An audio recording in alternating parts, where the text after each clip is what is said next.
Le Zimbabwe est situé au sud du continent africain. C'est un pays enclavé, bordé de grands fleuves, de plaines, de montagnes et de réserves naturelles. Il compte plus de 15 millions d'habitants et possède un territoire riche en contrastes. Pendant des siècles, il a été habité par des peuples qui organisaient leur vie autour de la terre, de l'eau et de leurs propres règles. L'arrivée de la domination britannique à la fin du XIXe siècle a changé la donne. Après des décennies de contrôle extérieur, de conflits et de tensions, le Zimbabwe est devenu une république indépendante en 1980.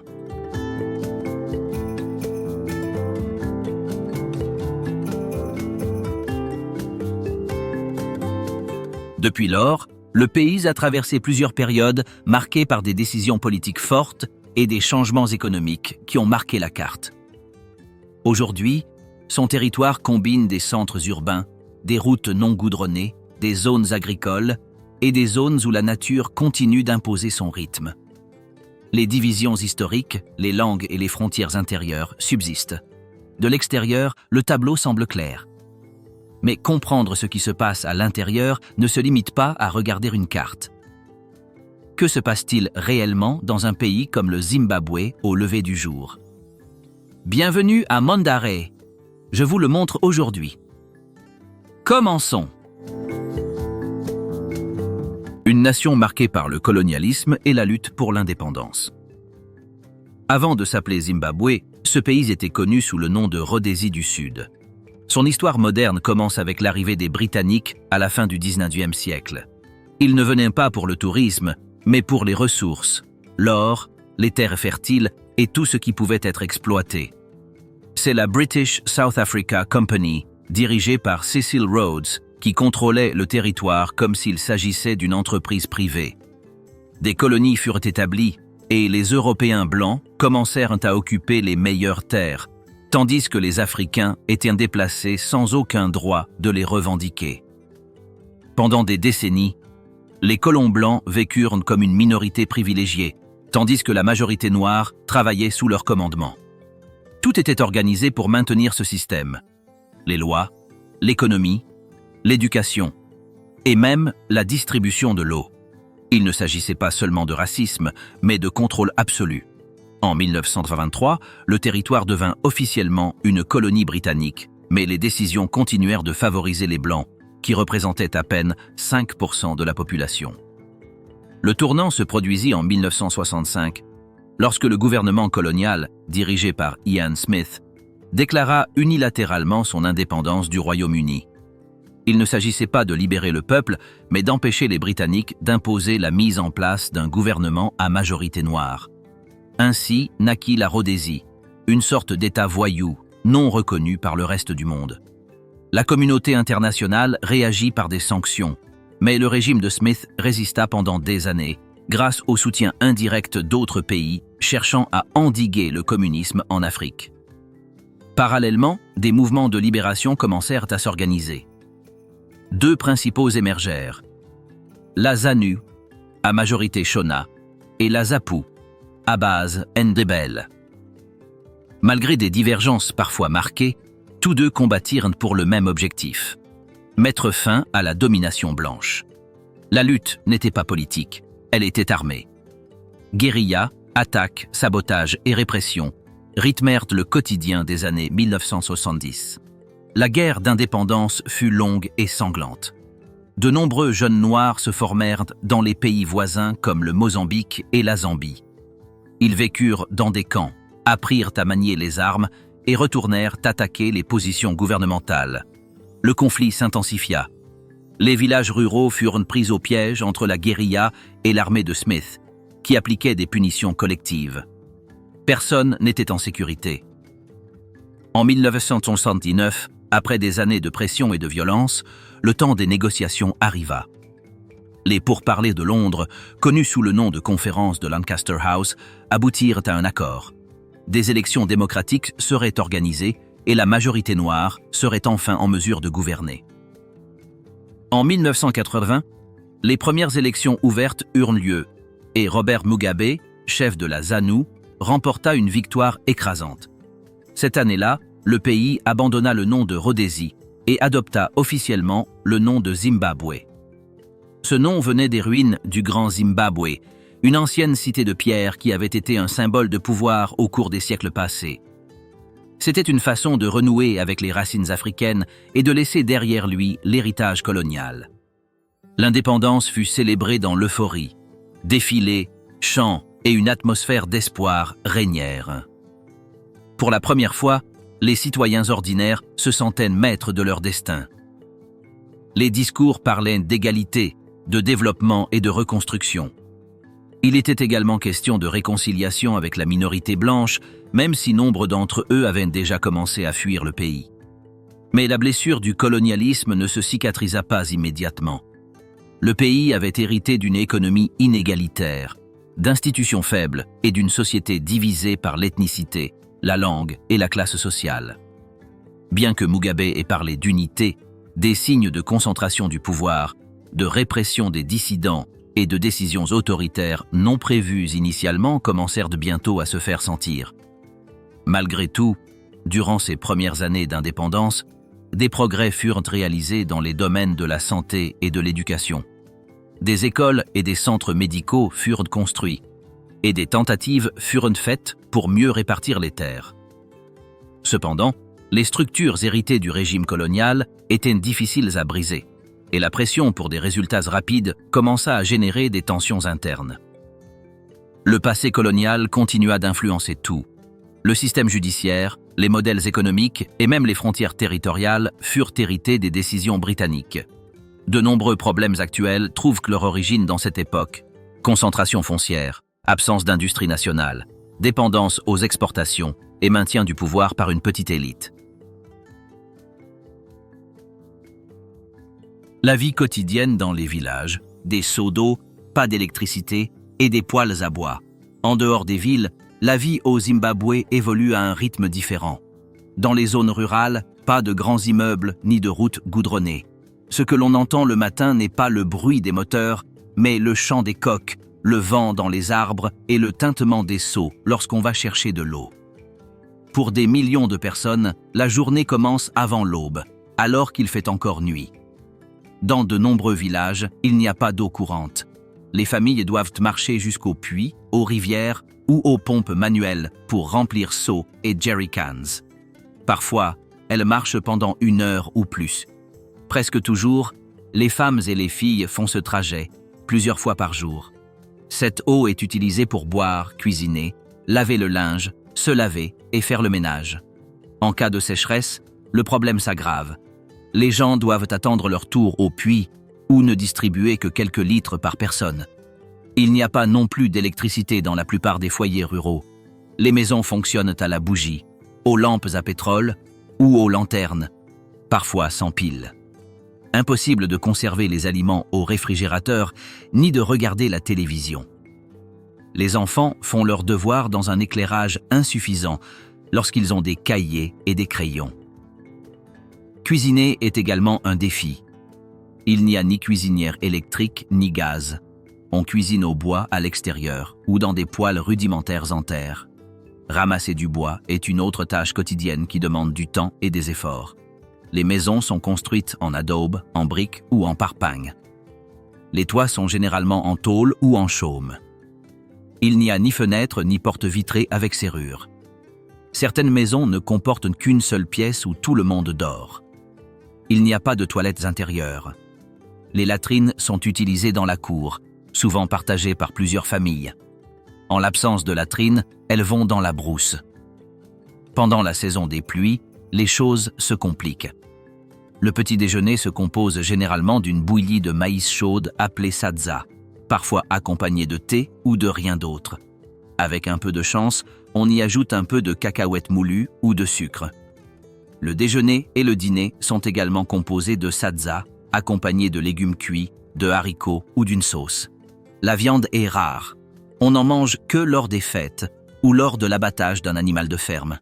La plupart cultivent leur propre nourriture, maïs, courges, manioc et épinards locaux. S'ils ont de la place, ils élèvent également des poulets ou des chèvres. La routine est répétitive mais nécessaire. On entretient les potagers, on nourrit les animaux, on répare le toit en cas de pluie et on lave le linge à la main dans un seau. Les enfants aident dès leur plus jeune âge. Ils vont chercher l'eau, s'occupent de leurs frères et sœurs, cuisinent ou ramassent du bois. L'école est souvent loin. Certains marchent plus de 5 km chaque matin. S'ils n'ont pas de chaussures, ils vont pieds nus. Sans uniforme, ils peuvent être refusés. Les écoles rurales manquent de livres. Les tableaux noirs sont usés et les enseignants sont très mal payés. Il n'y a pas de supermarché dans ces zones. On trouve de petites boutiques de fortune qui vendent des produits de première nécessité, comme du sel, du sucre, de la farine, des allumettes et du savon. Tout arrive par des chemins de terre en mauvais état. Les prix sont donc plus élevés qu'en ville. La plupart des gens n'achètent que le strict minimum. Parfois, ils paient avec des produits frais, maïs, œufs, bois de chauffage. Ou bien ils empruntent à crédit jusqu'à ce que leur fils, qui travaille en Afrique du Sud, leur revienne. Les transports sont limités. On trouve des vélos, des charrettes tirées par des ânes ou de vieilles motos. Pour se rendre dans une autre ville ou en ville, on attend qu'une camionnette ou un camion fasse le trajet. Si rien ne se passe, on marche. La santé est également un problème complexe. Les centres médicaux sont éloignés et manquent souvent de médicaments. Si une personne tombe gravement malade, elle doit trouver de l'argent pour le transport. Et souvent, elle n'arrive pas à temps. La vie sociale est centrée sur l'église, les événements communautaires et les marchés. Le dimanche, beaucoup se rassemblent pour chanter, prier et partager. Il y a aussi des veillées funèbres qui durent plusieurs jours, des mariages communautaires, des matchs de football sur des terrains en terre battue et des rassemblements sous les arbres. Tout est partagé. Ce que l'on a, on le partage. Si quelqu'un souffre, les autres l'aident. La communauté est un élément fondamental de la vie rurale.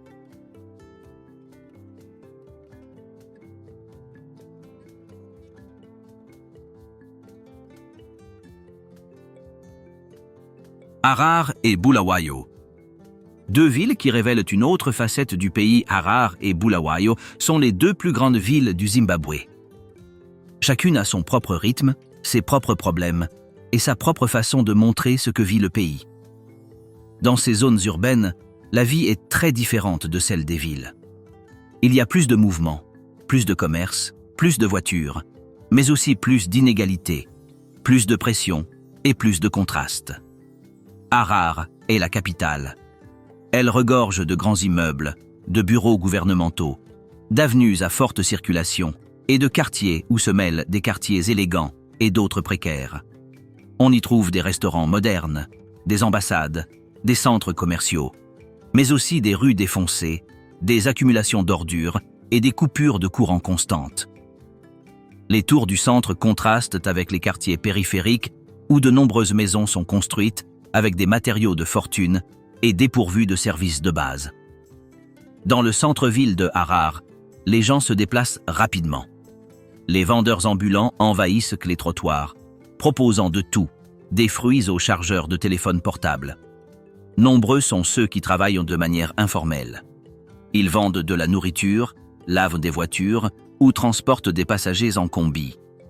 Les combis sont des minibus privés qui font office de transport public. Bruyants, exigus et bondés à toute heure, ils n'ont ni horaire fixe ni arrêts officiels. Ils s'arrêtent là où il y a des clients et roulent à toute vitesse. Bulawayo, en revanche, offre une atmosphère plus calme. Deuxième plus grande ville du pays, elle possède de larges rues, de vieux bâtiments coloniaux et une structure plus ordonnée. Historiquement, c'était un centre industriel, mais de nombreuses usines ont fermé. Aujourd'hui, la ville semble figée dans le temps. Il y a moins de circulation, moins de bruit, mais aussi moins d'opportunités d'emploi. Pourtant, beaucoup la préfèrent, car elle est plus propre et mieux organisée qu'Harar. Dans les deux villes, les coupures de courant font partie du quotidien. L'électricité peut être coupée plusieurs heures par jour, parfois plusieurs jours. Les entreprises qui en ont les moyens utilisent des générateurs. Celles qui ne le peuvent pas ferment tôt. L'eau courante est également rare. Dans de nombreux quartiers, les familles doivent acheter de l'eau auprès de camions privés ou la puiser au puits.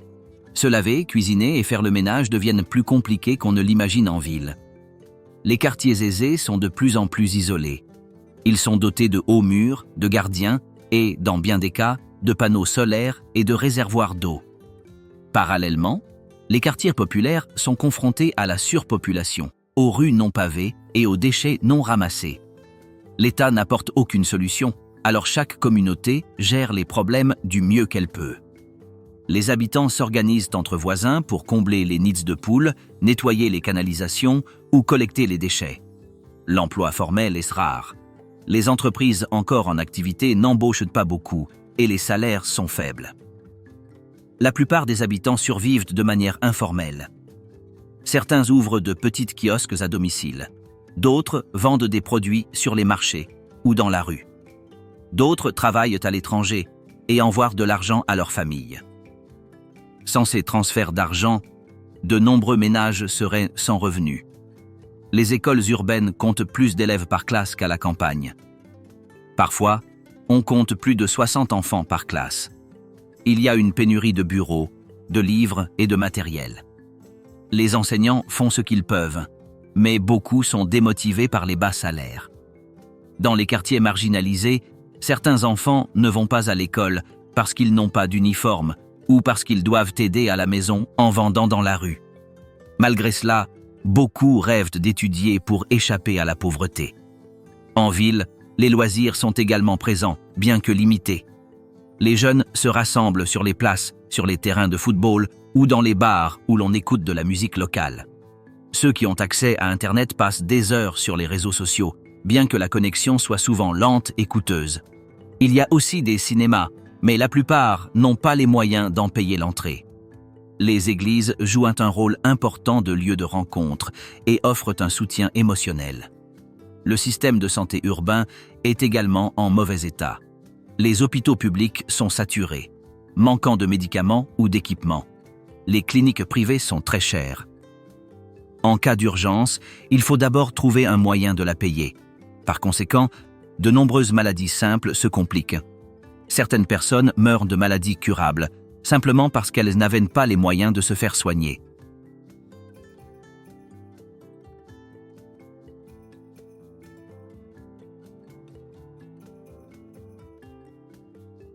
Religion et croyance. Du christianisme officiel au mysticisme africain secret. Au Zimbabwe, la religion est omniprésente. Elle ne se limite pas au dimanche. Elle fait partie de la vie quotidienne, des décisions, de la façon dont les problèmes sont appréhendés. La majorité de la population se déclare chrétienne, mais cela ne concerne pas seulement les églises traditionnelles. On y trouve un mélange constant de croyances importées et de pratiques locales qui perdurent, souvent en silence. Les églises les plus visibles sont celles des chrétiens évangéliques. Elles sont omniprésentes, dans les quartiers, les villes, les places et même les gares routières. Elles portent des noms longs et accrocheurs, comme Ministère du Feu Céleste ou Église du Miracle de la Dernière Heure. Les pasteurs portent des costumes éclatants, utilisent des microphones puissants et promettent guérison, bénédiction financière ou protection contre le mal. Les services religieux sont bruyants, avec des chants, des cris et des personnes se prosternant en prétendant être possédées ou libérées. Nombreux sont ceux qui fréquentent ces églises en quête de solutions à leurs problèmes. Maladies, chômage, conflits familiaux. Ils versent des offrandes, achètent de l'eau bénite, de l'huile spéciale ou des bracelets censés les protéger. Certaines églises fonctionnent presque comme des entreprises. Elles ont des systèmes de collecte de fonds, de la publicité et organisent des événements de grande envergure. Les pasteurs sont considérés comme des figures quasi sacrées et certains vivent dans un luxe qui contraste avec la pauvreté de leurs fidèles. À côté de ces églises, des églises traditionnelles sont toujours présentes, catholiques, anglicanes et méthodistes. Leurs temples sont plus anciens, avec des chorales formelles et des messes plus calmes. Ces communautés promeuvent l'éducation, le service communautaire et le respect. Elles disposent également d'écoles et de centres de santé, bien que leurs ressources soient limitées. Pour beaucoup, ces églises représentent la stabilité et les valeurs familiales. Cependant, sous toute cette structure chrétienne, les croyances africaines traditionnelles perdurent. Elles ne sont pas toujours mentionnées en public, mais elles sont pratiquées. Nombreux sont ceux qui croient aux esprits de leurs ancêtres. Lorsqu'une personne est malade ou en détresse, Certains ne se rendent pas d'abord à l'hôpital, mais plutôt chez le Nanga, un guérisseur traditionnel. Ces figures pratiquent avec des herbes, des rituels et des visions. Ils consultent les morts, interprètent les rêves et proposent des solutions spirituelles. Les Nangas ne figurent pas dans les guides médicaux, mais ils sont respectés. Même certains politiciens et hommes d'affaires les visitent secrètement. On leur prête le pouvoir de protéger, d'ouvrir des chemins ou de maudire leurs ennemis. Ils utilisent des objets tels que des crânes d'animaux, des racines, des pierres et des os. Certains possèdent des grottes ou des forêts sacrées où ils accomplissent leurs rituels. Bien que le gouvernement ait tenté de les réglementer, leur influence demeure intacte, surtout dans les zones rurales. Dans de nombreuses familles, la religion chrétienne et les croyances traditionnelles cohabitent. On va à la messe le matin et au Nanga l'après-midi. On prie Dieu et on fait des offrandes aux ancêtres. Cela n'est pas perçu comme une contradiction, mais comme une forme de protection complète. Les esprits font partie du monde. On ne peut les voir, mais on peut les ressentir. Et s'ils sont offensés, ils peuvent semer le trouble. Il existe également des rituels spécifiques à certaines occasions. Lors d'un décès, par exemple, une cérémonie est organisée pour guider son esprit. On tue des animaux, on chante et on offre des boissons. Si quelqu'un décède dans des circonstances inhabituelles, on consulte un Nanga pour déterminer s'il y a eu sorcellerie. On croit que les morts peuvent parler par des rêves ou des signes. C'est pourquoi les tombes sont soigneusement entretenues et fréquemment visitées. La peur de la sorcellerie est toujours présente. On trouve des cas de personnes accusées d'utiliser leur pouvoir pour nuire. Parfois, les conflits familiaux sont présentés comme des malédictions. Dans certains villages, les personnes accusées de sorcellerie peuvent être expulsées ou agressées. Les conflits d'héritage, par exemple, se terminent souvent par des accusations spirituelles. On dit que quelqu'un est mort non pas de maladie, mais d'une force cachée envoyée par un proche. Certains rituels sont secrets. Ils ne sont ni évoqués avec l'extérieur, ni pratiqués en public. On y pratique des initiations, des danses nocturnes et des réunions dans des lieux secrets. Certains n'y participent que sur invitation de membres de longue date. Ces cérémonies perpétuent les traditions les plus anciennes, mais elles suscitent aussi la peur chez ceux qui ne les comprennent pas.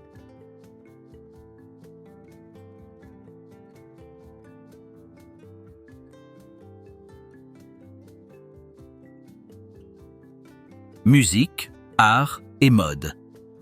L'expression de l'identité zimbabwéenne. La culture zimbabwéenne se vit dans la rue, à la maison, dans les chansons et les vêtements. Malgré les nombreux défis auxquels le pays est confronté, les habitants trouvent des moyens de s'exprimer, de raconter leurs histoires et de préserver leur identité. La musique, l'art et la mode ne sont pas seulement des divertissements. Ils sont des formes de résistance, de fierté et de lien avec ses racines. La musique est un élément essentiel de la vie quotidienne. Que ce soit au village ou en ville, on y entend toujours une mélodie. La plus traditionnelle est celle jouée sur la mbira, un instrument ancien composé de feuilles de métal montées sur du bois, qui produit un son hypnotique. Typique de l'ethnie Shona, elle est utilisée lors des cérémonies et célébrations religieuses. Les chants mbira évoquent le passé, les ancêtres, la terre et les cycles de la vie. Il existe également le djit, un style rapide et joyeux joué avec des guitares électriques, des percussions et des guitares basses. Apparu dans les années 1980, il s'est popularisé en milieu urbain. Les groupes de djit animent fêtes, mariages et événements communautaires. Leurs paroles parlent d'amour, de travail, d'injustice et d'espoir. La danse est exécutée avec des pas rapides, des pirouettes et des mouvements de jambes qui dégagent une énergie débordante. Un autre genre populaire est le sungura, un mélange de musique congolaise, de rythmes locaux et de sonorités modernes. Il est particulièrement populaire auprès des adultes. Les chansons durent généralement plusieurs minutes et racontent des histoires complètes. Elles parlent de relations familiales, de trahisons et de pauvreté, mais toujours avec un rythme qui encourage le mouvement. Ces dernières années, les jeunes ont créé leur propre style, le Zim Dancehall. Il s'agit d'une version locale du dancehall jamaïcain, chanté en anglais, en shona ou un mélange des deux. Le Zim Dancehall est enregistré dans des studios à domicile et diffusé sur WhatsApp, les radios communautaires et les réseaux sociaux. Les artistes du Zim Dancehall sont connus pour leur approche directe de l'actualité du pays. Chômage, corruption, amour, sexe et religion.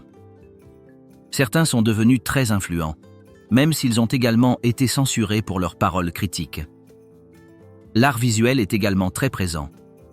Des fresques murales colorées représentant des scènes de la vie quotidienne, des visages de personnages historiques ou des messages sociaux ornant les rues de Harare et de Bulawayo. De nombreux artistes peignent avec les matériaux qu'ils ont sous la main, pinceaux recyclés, restes de peinture, vieux bois. Certains sculpteurs travaillent également la serpentine, une roche locale qui leur permet de sculpter des figures détaillées. Les sculptures représentent souvent des animaux, des personnages ou des symboles spirituels. Peintures, masques, personnages sculptés, céramiques décorées et textiles sont vendus sur les marchés et les foires. Tous fabriqués à la main. Ils ne sont pas réservés aux touristes. Les habitants locaux consomment également cet art. Ils l'accrochent chez eux, l'offrent en cadeau ou le portent lors de fêtes. Certains artistes parviennent à exporter leurs œuvres, mais la plupart vendent en petite quantité pour survivre. La mode zimbabwéenne a également sa propre identité. Bien que de nombreux citadins portent des vêtements d'occasion importés, on observe également un mouvement croissant de créateurs locaux qui mêlent style traditionnel et coupe moderne. Ils privilégient les tissus aux couleurs vives, aux imprimés géométriques et aux motifs africains. Les femmes associent jupes longues et chemisiers modernes, tandis que les hommes portent des chemises aux tissus traditionnels et des pantalons habillés. Les vêtements de cérémonie sont portés lors d'événements spéciaux, comme les mariages ou les funérailles. Les tissus sont souvent coordonnés au sein des familles et symbolisent l'unité. Certains vêtements reflètent également l'appartenance ethnique, la religion ou la région d'origine. À l'église, par exemple, on porte des vêtements blancs bordés de bleu ou de vert, et lors des rituels traditionnels, on porte des tissus spécifiques selon l'occasion. Les coiffures sont également une forme d'expression. Les femmes portent des tresses élaborées, des extensions, des turbans ou des cheveux naturels. Chaque style transmet quelque chose. Le statut marital, l'âge, l'occasion, ou simplement un goût personnel. En ville, de nombreux jeunes imitent les styles vus sur Internet, mais toujours avec leur touche personnelle. La musique et l'art ont également permis de critiquer le pouvoir sans s'engager directement en politique. Certains artistes utilisent des symboles, des jeux de mots ou des métaphores pour parler de l'actualité sans prendre trop de risques.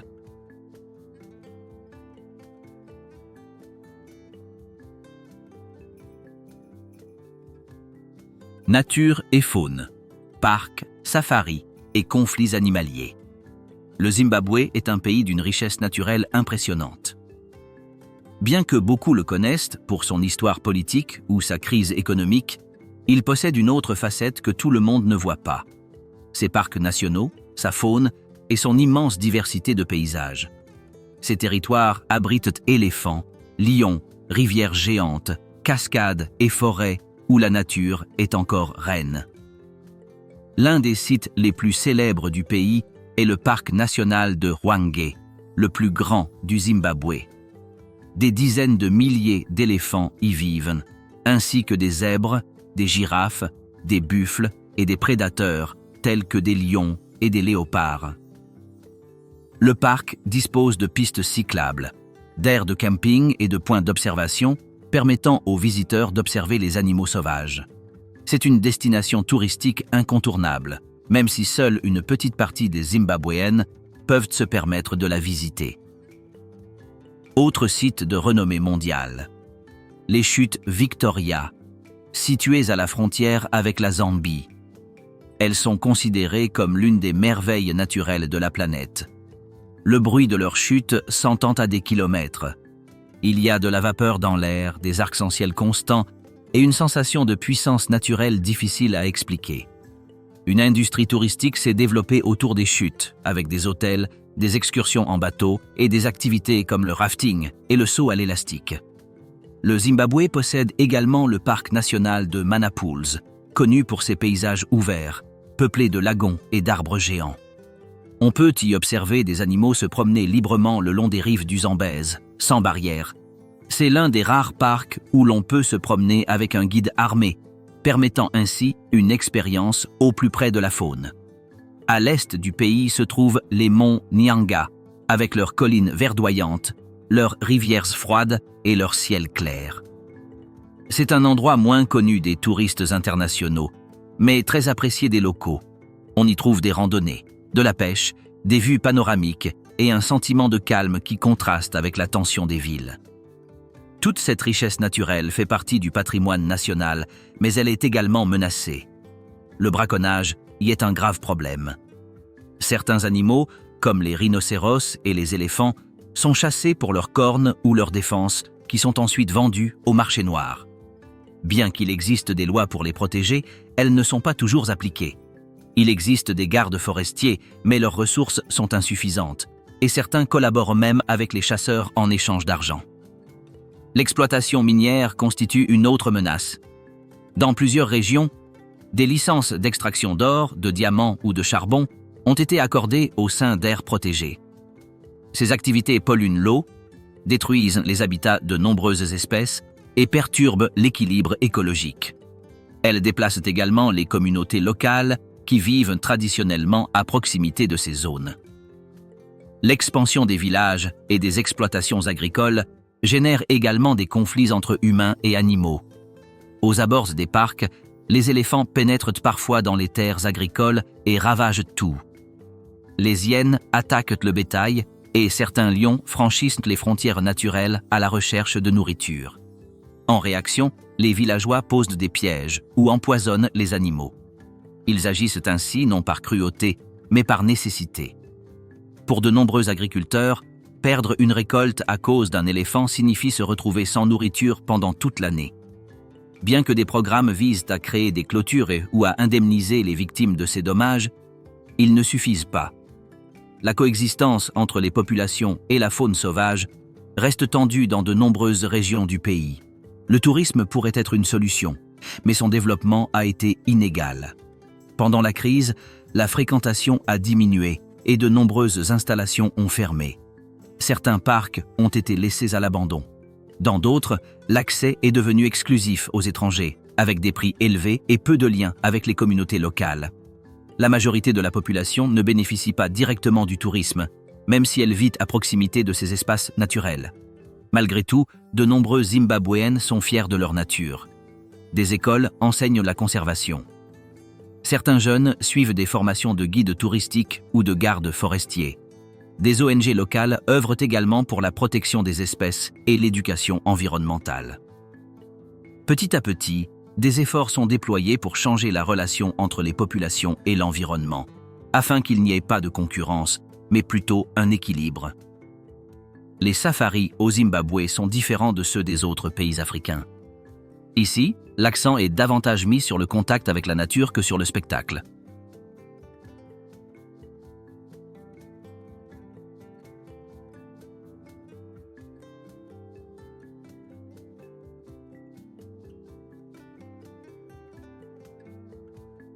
Le Zimbabwe dans le monde. Migration, transfert de fonds et rêves lointains. Le Zimbabwe ne se limite pas à ses frontières. Il perdure aussi à travers les millions de citoyens qui ont dû partir. Certains sont partis il y a des décennies, d'autres hier. Leur point commun, avoir tout laissé derrière eux en quête d'un avenir meilleur. Pour de nombreux Zimbabwéens, la migration n'est pas une option, mais une nécessité. Le pays a connu plusieurs vagues migratoires, mais la plus forte a débuté à la fin des années 1990, lorsque l'économie a commencé à s'effondrer. Le chômage a augmenté, les services publics ont été défaillants et la monnaie a perdu de sa valeur. Les gens ont commencé à traverser les frontières, d'abord vers des pays voisins comme l'Afrique du Sud, le Botswana, la Zambie ou le Mozambique, puis vers des destinations plus lointaines comme le Royaume-Uni, l'Australie, le Canada ou les États-Unis. Pour beaucoup, la première étape a été informelle. Traverser sans papier, chercher du travail sans contrat, partager des chambres, envoyer de l'argent par l'intermédiaire de connaissances.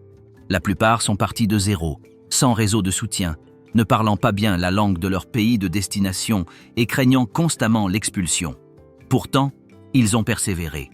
Aujourd'hui, des communautés de Zimbabwéennes vivent dans de nombreuses villes du monde. Certains travaillent comme infirmiers, mécaniciens, ouvriers, nounous ou agences d'entretien. D'autres ont réussi à étudier, à créer une entreprise ou à se construire une vie stable. On trouve des ingénieurs, des médecins, des enseignants et des entrepreneurs. Nombre d'entre eux vivent avec une double identité, adaptés à leur nouveau pays, mais toujours soucieux de ce qu'ils ont laissé derrière eux. Les transferts d'argent qu'ils envoient sont une bouée de sauvetage pour de nombreuses familles au Zimbabwe. L'argent arrive via des plateformes numériques, des bureaux de change ou des intermédiaires locaux. Il sert à payer la nourriture, les frais de scolarité, les médicaments ou les travaux de rénovation. Sans cet argent, de nombreux foyers seraient insoutenables. Pour certains, avoir un enfant, un frère, une sœur ou un cousin à l'étranger est la seule garantie de survie. Les transferts d'argent ont également créé des inégalités. Certaines familles vivent mieux simplement parce qu'elles ont un proche à l'étranger.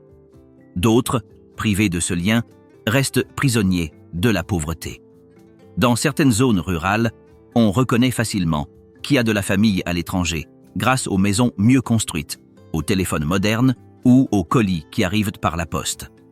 Cela crée parfois des tensions, des jalousies ou des divisions au sein des communautés. Ceux qui restent au pays en paient également le prix.